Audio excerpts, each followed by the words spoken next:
우리 옆 사람 함께 바라볼까요? 앞뒤 사람 바라보면서 인사하겠습니다. 사랑합니다. 사랑합니다. 사랑합니다. 또 한 번 우리 인사하겠습니다. 당신이 있어 행복합니다. 네.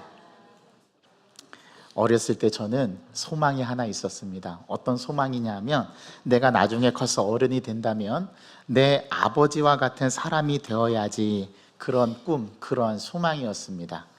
어렸을 때 추운 겨울에 눈이 오고 논에 물이 얼면은 동네 또래 친구들이 다 썰매를 가지고 나와서 그 논 위에 얼음 위에서 썰매를 타고 놀곤 했습니다.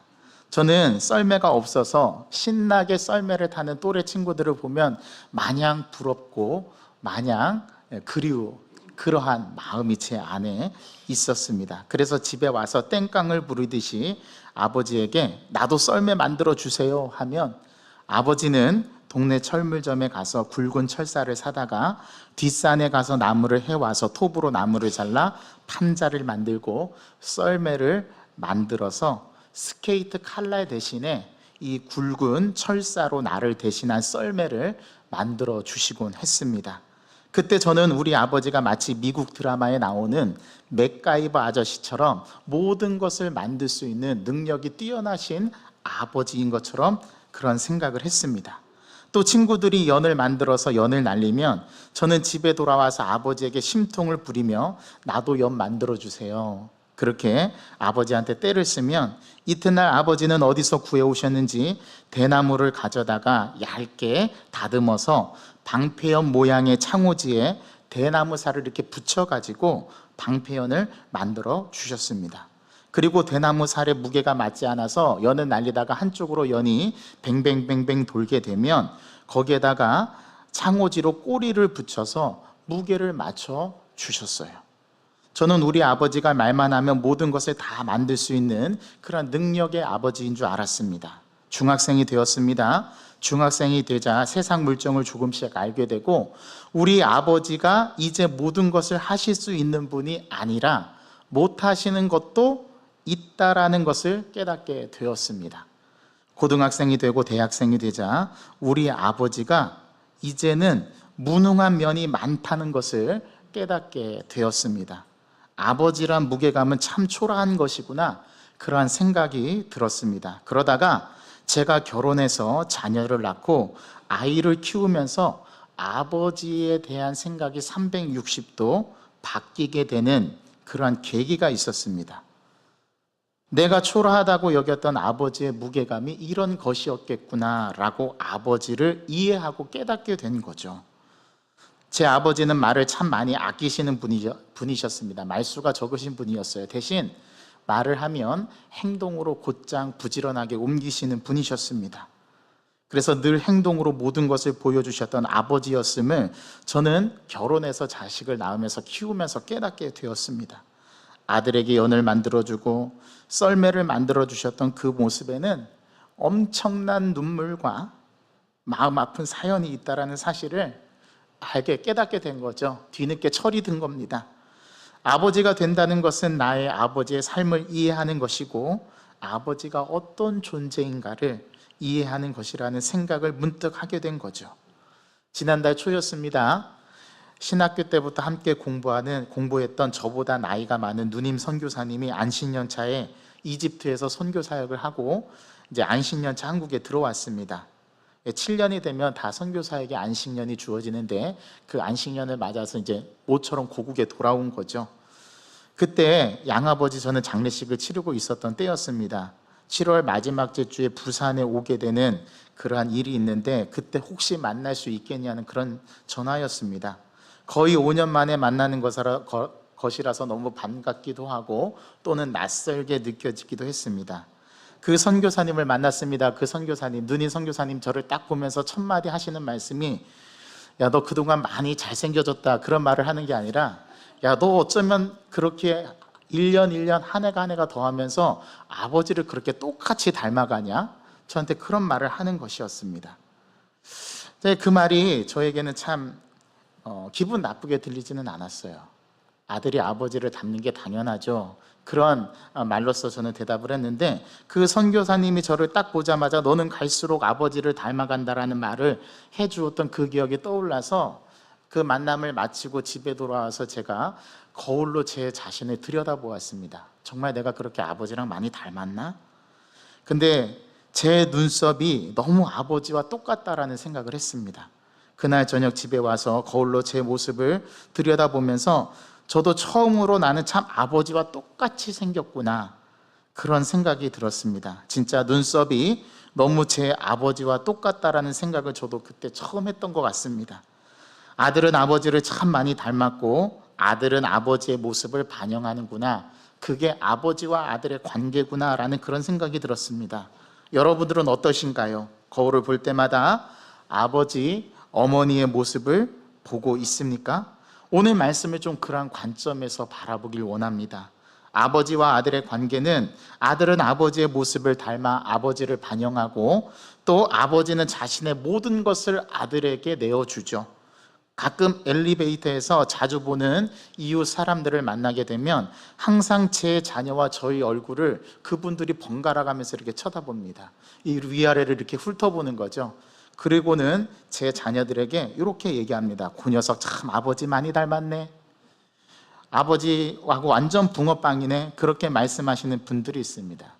제가 그런 얘기를 했더니 제 아내가 엘리베이터를 자녀들과 타면은 제 아내한테는 야, 그 녀석 참 엄마 많이 닮았네, 그렇게 이야기를 하더라는 것입니다. 자, 누구를 더 많이 닮았을까요? 아빠를 더 많이 닮았을까요? 엄마를 더 많이 닮았을까요?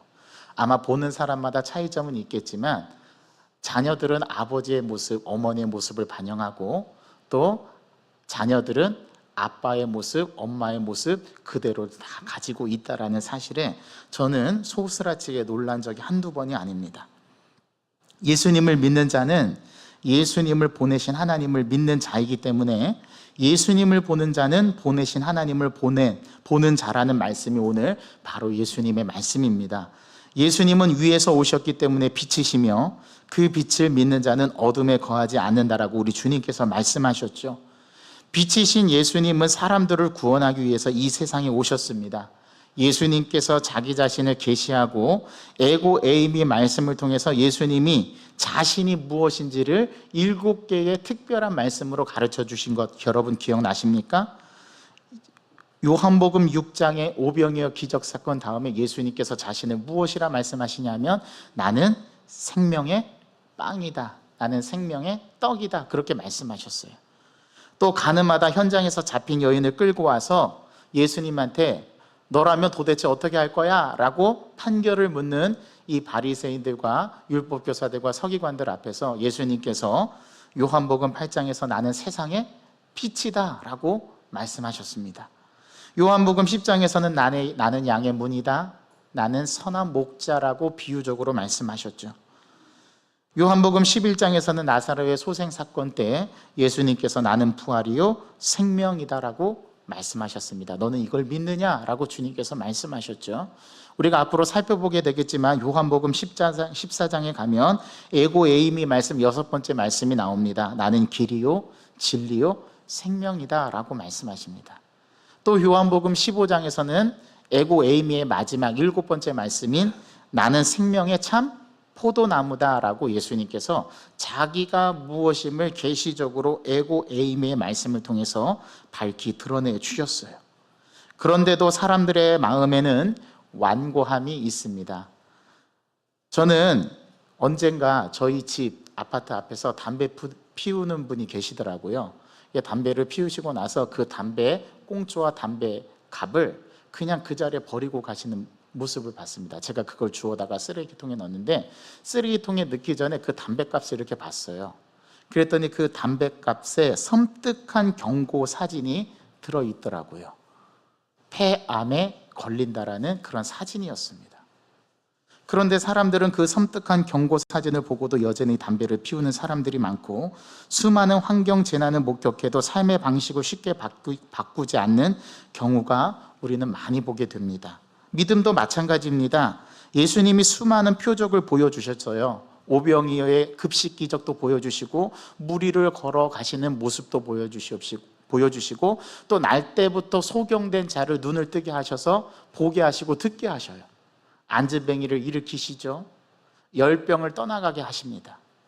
이런 수많은 표적과 기적을 보여주셨음에도 불구하고 사람들은 여전히 주님을 믿지 않았습니다. 여러분, 이 사실에서 우리는 무엇을 알 수 있습니까? 믿음은 기적을 본다고 당연히 생기는 결과가 아니라 하나님이 선물로 주셔야만 믿게 된다는 사실입니다. 여러분, 우리는 내가 믿는다라고 착각하는데 그렇지 않아요. 주님이 믿게 해주셔야 믿을 수 있습니다. 아무리 기적을 보여주고 아무리 오병이어와 같은 급식 기적을 보여주고 무리를 걸으시는 모습을 보여주고 열병을 떠나가게 하고 안진뱅이를 일으켜 세워주는 그 놀라운 표적을 보여줘도 믿지 않는 자는 안 믿습니다. 그리고 이 말은 믿음을 주셔야 믿을 수 있는 거구나. 우리는 이 사실을 깨닫게 됩니다. 예수님은 많은 표적을 행하셨어요. 그러나 사람들은 표적을 보고도 예수님을 믿지 않았습니다. 이는 이사야 선지자의 예언처럼 하나님이 믿음을 주시지 않으셨기 때문이라고 이사야 선지자는 말하고, 그래서 보기는 보아도 보지 못하고 듣기는 들어도 듣지 못하고 그들의 마음이 완악하여져서 하나님을 믿지 않게 된다라는 이사야 선지자의 말씀을 예수님께서 그대로 인용하면서 말씀해 주셨죠. 표적은 본다고 믿음이 생기지는 않습니다. 믿음을 주시는 주체는 하나님이시죠. 하나님이 믿음을 주셔야 우리는 믿을 수 있습니다. 하나님이 이끌지 않으시면 예수님께 올 자가 없다라고 성경은 말씀합니다. 우리가 믿음을 가진 것도 오직 하나님의 은혜임을 고백할 수 있어야 해요. 만약에 이 시간에 나는 정말 믿음이 없고 나는 믿어지지 않는다 그러면 간구하셔야 합니다. 하나님, 나에게 믿음 없음을 인정합니다. 나에게 믿음을 주십시오.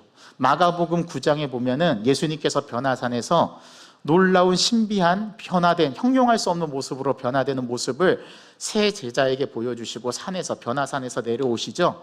그때 남아있는 제자들과 또 많은 바리새인들과 군중들이 함께 논쟁을 벌이고 있었습니다. 예수님께서 오시자 사람들이 놀랬다라고 표현을 하는데, 예수님께서 묻죠. 너희들이 도대체 이 사람들과 무슨 논쟁을 하느냐? 그때 그 논쟁의 중심이 되는 아버지가 나와서 예수님께 사정을 토로합니다. 제가 예수님께 내 아들, 이 간질병 걸린 아들, 귀신 들려서 토하고 또 구역질하는 내 아들, 이 아들을 데리고 와서 고쳐달라고 주님께 찾아왔는데 주님이 안 계셔서 제자들에게 고쳐달라고 부탁을 했더니 제자들이 능히 하지 못하더이다. 그때 예수님께서 그 아버지의 말을 듣고 그 아버지에게 이렇게 대답합니다. 그 아버지가 예수님께 뭐라고 부탁했냐면, 할 수 있거든, 할 수 있거든 내 아들을 고쳐주십시오. 그때 주님께서 할 수 있거든이 무슨 말이냐, 믿는 자에게는 능히 하지 못할 일이 없느니라. 그때 아버지가 예수님께 내가 믿나이다, 나의 믿음 없음을 불쌍히 여겨 주옵소서 하면서 예수님께 간구하는 모습이 나옵니다. 예수님께서 그 귀신을 쫓아내주시고 간질병자 그 아들을 온전하게 고쳐주시죠. 그리고 나서 제자들과 함께 집에 들어갔을 때 제자들이 묻지 않습니까? 주님, 왜 저희들은 그러한 능력을 행하지 못했죠? 라고 물었을 때 주님께서는 기도 외에는 이러한 능력을 행할 수 없느니라 라고 말씀하셨어요. 나의 믿음 없음을 하나님 앞에 구해야 합니다. 우리의 믿음을 가지는 것도 오직 하나님의 은혜임을 고백해야 됩니다. 그러므로 겸손히 주님께 은혜를 구하며 하나님이 우리 삶에 역사해 주시기를 간구해야 합니다. 관리들 중에서도 예수님을 믿는 자가 많았지만 출교 당할까 두려워서 믿음을 드러내지 못했죠. 우리 42절, 43절 지난주에 우리가 이 말씀을 살펴보았는데 함께 읽어보겠습니다. 시작. 그러나 관리 중에도 그를 믿는 자가 많되 바리새인들 때문에 드러나게 말하지 못하니 이는 출교를 당할까 두려워함이라. 그들은 사람의 영광을 하나님의 영광보다 더 사랑하였더라. 이렇게 출교 당할까 두려워서 믿음을 드러내지 못한 이들은 하나님의 영광보다 자기들의 영광을 더 사랑했기 때문이라고 요한복음 저자는 그렇게 가르쳐 줍니다. 하나님을 사랑하는 것보다 사람의 영광을 더 사랑했을 때 나타나는 결과가 뭐래요? 두려움뿐이랍니다. 쫓겨날까 봐 두려워서, 회당에서 쫓겨날까 봐 두려워해서 예수님을 예수라 고백하지 못하고 예수님이 하셨다라고 당당하게 말하지 못하는, 이러한 예수님을 믿으면서도 믿음 가운데 온전히 서지 못하는 모습이 있을 수 있다라는 거죠. 우리 역시 마찬가지입니다. 우리도 이러한 모습일 때가 너무나 많지 않습니까? 성도가 믿음을 드러낼 때 하나님께서 영광을 받으십니다. 그래서 영광의 의미에 대해서 말씀을 드렸죠. 우리가 영광 돌린다, 하나님 앞에 영광을 돌린다라는 것은 내가 나를 드러내는 것이 아니라 나를 통하여 하나님이 드러나는 것을 영광이라고 요한복음에서 말씀한다고 여러분들에게 이미 말씀드렸습니다. 그걸 헬라어 단어 독사라는 말의 의미라고 말씀을 드렸어요. 오늘 믿음의 궁극적인 목적은 하나님의 영광을 우리가 드러내는 것입니다. 내가 나를 드러내는 것이 아니라 내가 열심히 노력해서 주님께 뭔가 보탬이 되려고 하는 게 아니라 나를 통해서 내가 드러나지 않고 하나님이 드러나게 하는 것, 그것이 우리 믿음의 궁극적인 목적이라는 사실을 오늘 말씀은 우리에게 정확하게 가르쳐 줍니다. 여러분, 하나님이 우리를 왕같은 제사장으로 삼아주신 이유가 무엇입니까? 베드로전서 2장에서 말씀했죠. 우리를 어두운 데서 불러내어 기이한 빛에 들어가게 하신 하나님의 영광을 어떻게 하려고요? 선포하게 하려고, 드러나게 하려고 우리에게 왕같은 제사장으로 삼아주셨다라는 사실입니다. 즉 우리를 구원해 주시고 우리에게 믿음을 허락해 주셨다라는 거죠. 예수님을 믿는 사람은 어두움 가운데 계속 머무를 수 없습니다. 이러한 이유 때문에 그렇습니다. 왜냐하면 예수님이 빛으로 이 세상에 오셔서 우리를 비추시기 때문에 그렇습니다. 그래서 예수님께서 빛을 비추면 어둠이 물러가게 되어 있어요. 그래서 요한복음 1장 1절 태초에 말씀이 계시니라, 이 말씀이 하나님과 함께 계셨으니 이 말씀은 하나님이시니라 라고 말씀하시면서 뭐라고 말씀하시는지 그 뒤에 이런 말씀이 나와요. 만물이 그로 말미암아 지은 바 되었으니 지은 것이 하나도 그가 없이는 된 것이 없느니라. 그 안에 생명이 있었으니 이 생명은 사람들의 빛이라. 빛이 어둠에 비치되 어둠이 깨닫지 못하더라. 빛이 비치면 어둠이 물러가요. 그런데 어둠조차도 깨달을 수 없답니다. 이게 빛의 속성이죠. 이게 예수님입니다. 만약 우리 삶에 여전히 어둠이 남아있다면 우리의 믿음을 점검해 보아야 합니다. 진정으로 주님을 믿는 사람은 어둠에 머물기를 불편해하기 때문입니다. 그래서 여러분들이 죄 지으며 불편한 이유가 그렇습니다. 여러분들 안에 빛을 비추고 있는 예수님이 계시기 때문에 그렇죠. 빛 대신 주님이 우리 안에 계시기 때문에 어둠은 우리 삶에서 설 자리를 찾을 수가 없어요.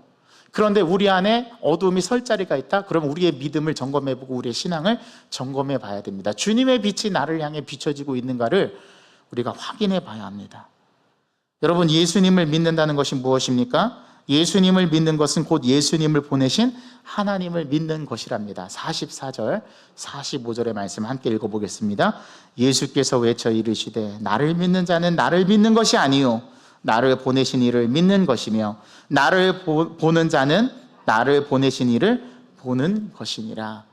따라서 예수님을 거부하는 것은 곧 하나님을 거부하는 것이고 이는 심판으로 이어진다라는 사실입니다. 심판은 예수님이 하신 말씀에 의해 오늘 이루어진다라고 성경은 가르쳐 줍니다. 그러나 예수님이 오신 목적은 무엇입니까? 우리를 심판하는 게 목적이 아니라 우리를 구원하시는 게 목적이에요. 우리 47절, 48절의 말씀을 읽어보겠습니다. 사람이 내 말을 듣고 지키지 아니할지라도 내가 그를 심판하지 아니하노라. 내가 온 것은 세상을 심판하려 함이 아니요 세상을 구원하려 함이로라. 나를 저버리고 내 말을 받지 아니하는 자를 심판할 이가 있으니 곧 내가 한 그 말이 마지막 날에 그를 심판하리라. 마지막 날에 우리를 심판하는 게 뭐라고요? 지금 예수님께서 한 그 말이 심판한대요. 어떤 말입니까? 내가 온 것은 세상을 심판하려 함이 아니요 세상을 구원하려 함이로다. 나를 보내신 이를 믿지 않으면 나를 믿지 않는 것이고 나를 보지 않는 자는 하나님을 보지 않는 것이다. 이 말이 마지막 날의 심판의 근거가 된다라는 거예요. 여러분 아시겠죠? 하나님이 정하신 구원의 방법은 예수님을 구주로 주인으로 영접하는 방법밖에는 없습니다. 이게 믿음의 시작이랍니다. 믿음의 시작은 예수님을 영접하는 것에서 시작합니다. 예수님을 영접하는 자는 영생을 얻고 심판을 받지 않습니다. 예수님은 자신이 하시는 말씀이 당연히 권위나 뜻에 따른 것이 아니라 하나님 성부 아버지께서 주신 명령에 따른 것임을 밝히십니다. 49절 50절 말씀 함께 읽어보겠습니다. 시작.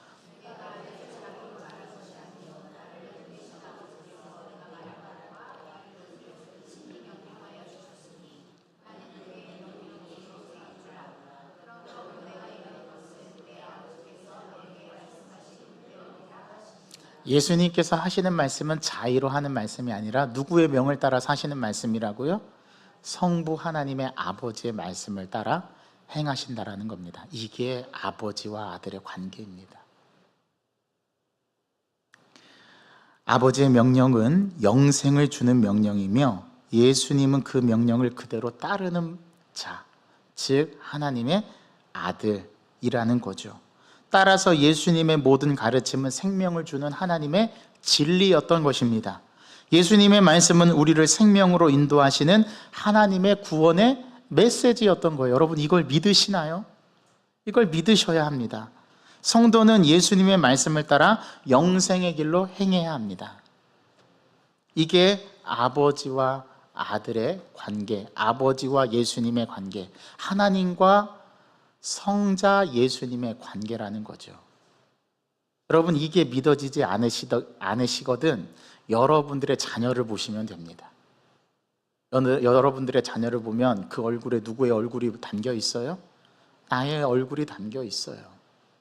마찬가지입니다. 자녀들도 아버지의 얼굴을 보면, 엄마의 얼굴을 보면 나와 부모와의 관계가 무엇인지를 절절하게 깨닫게 됩니다. 아주 오래전에 개봉되었던 영화 슈퍼맨 영화가 있습니다. 영어의 제목은 맨 오브 스틸이라는 그러한 영화인데요. 잭 스나이더 감독이 감독을 맡았고 크리스토퍼 놀란이 제작했고 데이비스 고이어가 각본을 썼어요. 그런데 제가 히어로 영화는 저는 그냥 재미로 보는데, 그리고 설정이 뭐 외계인이 지구에 와서 사는데 초능력을 가진 존재다라는 게 그 영화의 핵심 포인트잖아요. 그리고 권선징악의 내용이 담겨 있습니다. 선으로서 악을 이긴다, 선은 언제나 승리한다. 그게 이제 영화에 담긴 베이직에 깔린 사상인데요. 저는 그 영화를 보면서 딱 한 장면이 저의 머릿속에 내리를 스쳤습니다. 이 슈퍼맨 주인공이 칼 엘이 자기의 정체성을 끊임없이 묻고 찾아가요. 보통 인간들과 나는 왜 이런 능력을 가지게 돼서 나는 왜 이런 고통과 고난을 겪어야 하는가? 사람들이 자신을 있는 그대로 봐주지 않고 초능력을 지닌 무서운 괴물로 여겨지는 것에 괴로워합니다. 주인공이 청소년기를 지나고 청년기를 지나면서 아버지와의 그 갈등에 대해서 이야기를 하고 아버지가 아들의 등을 쓰다듬어 주면서 너는 언젠가 너의 행성과 이 지구를 연결하는 중요한 연결고리 역할을 할 거야. 너는 많은 사람들을 구해내는 그러한 역할을 하게 될 거야. 아들을 보듬어 주면서 쓰다듬어 주면서 용기를 북돋아 주죠. 그러나 그 아들은 자신의 정체성을 여전히 찾지 못하고 이리저리 방황하다가 어느 날 자신이 가진 능력을 통해서 사람들을 구출해내는 장면을 통해서 자신의 사명과 소명을 깨닫게 되죠. 그때 외계에서 온 조드 장군이라는 그 사람이 지구를 위협하고 이 지구의 행성을 크립톤 행성으로 바꾸려고 하는 그러한 계획을 깨닫게 되고 거기에 맞서서 이 칼엘 주인공 슈퍼맨이 대항하는 역할을 하게 됩니다. 그때 이 조드 장군의 부하들에게 여러 가지 힘든 고난을 당한 그 칼엘이 자신이 도저히 자신의 능력으로 행할 수 없을 때 아버지의 말을 떠올리면서 창공을 가르고 쫙 지구 태양계 밖에 있는 그 태양의 힘을 바라보면서 이 대사를 나레이션 독백으로 나오는 그러한 대사가 하나 있어요. 그 대사가 뭐냐면 아들이 아버지가 되고 아버지는 아들이 된다. 아들이 아버지의 능력을 모두 얻게 되고 아버지는 아들에게 그런 능력을 모두 줄 것이다. 너는 혼자가 아니다. 그런 명대사가 나와요. 제가 잭 스나이더 감독이 크리스천인지는 잘 모르겠습니다. 그런데 정확하게 요한복음의 아버지와 아들의 관계를 이해하는 그러한 멘트가 그 영화에서 나온다는 사실이 너무 놀라웠습니다. 그래서 저는 그걸 기억하고 있어요. 아들이 아버지가 되고 아버지는 아들이 된다. 심오한 말이지 않습니까? 아버지와 아들의 관계, 오늘 예수님은 자신이 독단적으로 이러한 말과 행동을, 이런 표적을 보여주는 게 아니랍니다. 아버지께서 명령하시고 아버지께서 말씀하셨기에 그 말씀을 따르는 자, 보내심을 받은 자, 실로함, 그 역할을 지금 자신은 수행하는 거라고 예수님 자신이 오늘 44절부터 50절의 말씀에 말씀하고 있어요. 그리고 성부 아버지의 목적은 너희들을 심판해서 영원한 불못에 집어넣으려는 계획이 아니라 나를 보내셔서 너희들에게 영생을 주고 생명을 주고 살리려는, 구원하려는 목적으로 이렇게 하시는 거라는 분명한 목적을 예수님을 통해서 가르쳐 주십니다. 이게 아버지입니다. 여러분, 어느 아버지가 아들을 죽게 내버려 두겠습니까? 아마 초인적인 힘을 발휘해서라도 그 아들을 살리려고, 위험천만한 순간에는 자기를 희생하면서라도 자녀들을 살리는 게 아버지의 마음, 부모의 마음 아니겠어요? 오늘 아버지와 아들의 관계는 이런 관계라는 거예요. 저와 여러분들을 살리기 위해서 하나님께서 아들을 아낌없이 보내십니다. 그리고 십자가에 못 박혀 죽도록 내버려 두십니다. 이걸 전문적인 용어로 유기라고 합니다. 십자가에서 성부 하나님은 아들을 유기시키세요. 그 아들이 뭐라고 십자가상에서 말씀합니까?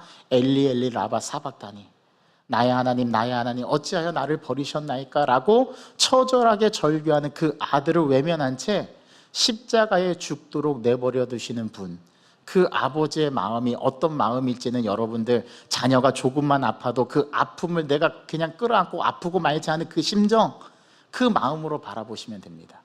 그런데 그 안에는 우리를 살리시기 위한 구원의 중요한 목적이 숨어 있다는 사실을 오늘 예수님의 말씀을 통해서 가르쳐 주시는 거죠. 이것이 우리가 믿는 성부 하나님, 우리가 그토록 구구절절하게 믿고 있는 하나님 아버지의 귀한 목적, 사랑이라는 겁니다. 우리가 이걸 알아야 합니다. 그래서 오늘 이 말씀이 안 믿어지시면 아버지와 아들의 관계를 떠올려 보세요. 나는 내 자녀에게 어떤 아버지였는가? 내 부모님은 나에게 어떤 아버지였는가? 그리고 나는 어떤 아버지가 될 것인가? 이 고민을 해보면 이 하나님의 마음, 이 예수님의 마음이 조금은 더 쉽게 우리들에게 다가올 줄 믿습니다. 오늘 그 아버지의 마음, 긍휼히 여기시고 불쌍히 여기시고 우리를 구원하시기 위해서 자기의 아들까지 보내주신 그 아들로 하여금 아들의 자의대로 하지 않고 아들에게 명령하셔서 너는 십자가에서 죽어야 한다, 그래야 모든 인류가 너를 통해서 구원을 얻게 된다 라는 이 중차대한 사명을 예수 그리스도께서 밝히시고 말씀하시면서 이 길을 걸어가고 있는 여정 중에 있다는 사실, 오늘 우리는 이걸 생각해 보면서 내가 믿는 믿음은 과연 어떤 믿음인가? 내가 믿음이 있는가 없는가? 믿음이 없다면 그 믿음을 하나님 앞에 구하시는 저와 여러분 되기를 간절히 소망합니다. 하나님, 믿음은 하나님이 주권적으로 주시는 은혜의 선물임을 믿습니다. 우리는 믿음을 얻기 위해 하나님께 나아가야 하고 간구해야 합니다. 또 말씀을 붙잡고 순종하기를 이 시간 결단해야 합니다. 하나님은 우리가 결단할 때 우리의 부족한 믿음을 채워주실 것을 믿습니다. 믿음은 우리를 구원으로 이끄신다라는 사실을 오늘 말씀을 통해서 깨닫습니다. 믿는 자로서 날마다 구원의 감격을 가지고 살아갈 수 있도록 저의 믿음 없음을 주님 기억하여 주시옵시고, 믿음을 선물로 주시는 그 아버지께 나아가며 간구하는 저희들의 한 주간의 삶이 되어지기를 간절히 소망하오니 저희들을 붙들어 주옵소서. 아버지와 아들의 관계를 생각해 보면서 하나님께서 나를 얼마나 사랑하셨는지, 아들처럼 나를 사랑하셨기에 그 아들을 이 땅 가운데 보내셔서 십자가에서 버리시기까지 나를 맞바꾸신 그 하나님의 사랑의 그 목적이 무엇인지를 오늘 구굴절절하게 느끼면서 주님 앞에 고백하는 이 예배가 되게 하여 주시옵시고, 믿음이 없는 나에게 주님께서 믿음을 선물로 주셔서 주님을 믿고 나아가는 저희들 마음 되게 하여 주옵소서. 예수 그리스도의 이름으로 감사하며 기도하옵나이다. 아멘. 오늘 그런 마음으로 우리 다 함께 자리에서 일어나셔서 아버지와 아들의 관계를 생각하면서 하나님은 너를 만드신 분,